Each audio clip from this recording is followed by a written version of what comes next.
Hi hello welcome to G R TV. రాష్ట్ర ప్రభుత్వం ఆధ్వర్యంలో ఈ నెల 9న జరిగే తెలంగాణ తల్లి విగ్రహ ఆవిష్కరణ కార్యక్రమానికి హాజరు కావాల్సిందిగా తెలంగాణ తొలి ముఖ్యమంత్రి ప్రధాన ప్రతిపక్ష నేత బీఆర్ఎస్ అధినేత కేసీఆర్ గారిని రాష్ట్ర బీసీ సంక్షేమం మరియు రవాణా శాఖ మంత్రి పొన్నం ప్రభాకర్ ఆహ్వానించారు. ఇదే అంశంపై కేసీఆర్ ను ఆహ్వానించడానికి ఎర్రవెల్లిలోని కేసీఆర్ నివాసానికి చేరుకున్న మంత్రి పొన్నం ప్రభాకర్ బృందాన్ని మాజీ ఎంపీ జోగినపల్లి సంతోష్ కుమార్, మాజీ ఎమ్మెల్యే జీవన్ రెడ్డి, బీఆర్ఎస్ నాయకులు వంశీధర్ రావు తదితరులు సాదర స్వాగతం పలికారు. తన నివాసానికి వచ్చిన మంత్రి పొన్నం ప్రభాకర్ కు లంచ్ ఆతిథ్యం ఇచ్చి గౌరవించారు కేసీఆర్. తెలంగాణ రాష్ట్ర ఏర్పాటు సందర్భంగా ఢిల్లీ కేంద్రంగా జరిగిన ఉద్యమ జ్ఞాపకాలను ఇరువురు నేతలు నెమరవేసుకున్నారు. ఈ సందర్భంగా మంత్రి పొన్నం ప్రభాకర్ వెంట ప్రభుత్వ ప్రోటోకాల్ ప్రజా సంబంధాల సలహాదారుడు Harkara Venugopal, department of protocol director Venkatrao తదితరులు ఉన్నారు.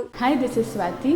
లైక్ చేయండి, షేర్ చేయండి, కమెంట్ చేయండి అండ్ సబ్స్క్రైబ్ చేయండి GR TV. Hi, this is Monica. Please like, share and subscribe GR TV.